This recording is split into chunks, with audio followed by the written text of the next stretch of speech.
1930കളിലെ India ഒരു ചെറിയ ഭക്ഷണവസ്തുവായ ഉപ്പിന്മേലും British ഭരണത്തിൻ്റെ നിയന്ത്രണവും നികുതിയും അടിച്ചേൽപ്പിച്ചു. ഈ അനീതിയെ വളരെ ആഴത്തിൽ മനസ്സിലാക്കിയ ഗാന്ധിജി 1930 മാർച്ച് 12 സബർമതി ആശ്രമത്തിൽ നിന്ന് 78 അനുയായികളുമായി നടന്നു തുടങ്ങി. ഏകദേശം 387 കിലോമീറ്റർ 240 മൈൽ നീണ്ട ആ യാത്ര ഒരു സമരം മാത്രമായിരുന്നില്ല, ഒരു ജനതയുടെ ഉണർവായിരുന്നു. ഗ്രാമങ്ങളും നഗരങ്ങളും കടന്ന് ആ നടപ്പ് ഇന്ത്യയെ ഒന്നാക്കി. അഹിംസയുടെ ശക്തി ജനങ്ങളുടെ ഹൃദയത്തിൽ തീപിടിപ്പിച്ചു. ഏപ്രിൽ 6 1930 ദാണ്ഡി കടൽ തീരത്ത് ഗാന്ധിജി ഒരു പിടി ഉപ്പ് വാരി ഉപ്പ് നിയമം ലംഘിച്ചു. ഇത് ഒരു ചെറിയ പ്രവൃത്തിയായിരുന്നു, പക്ഷേ ഒരു സാമ്രാജ്യത്തോട് ചോദിച്ച വലിയ ചോദ്യമായി മാറി.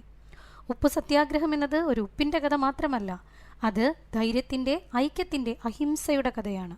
ഒരു മനുഷ്യൻ നടന്നപ്പോൾ ഒരു രാജ്യം ഉണർന്നു.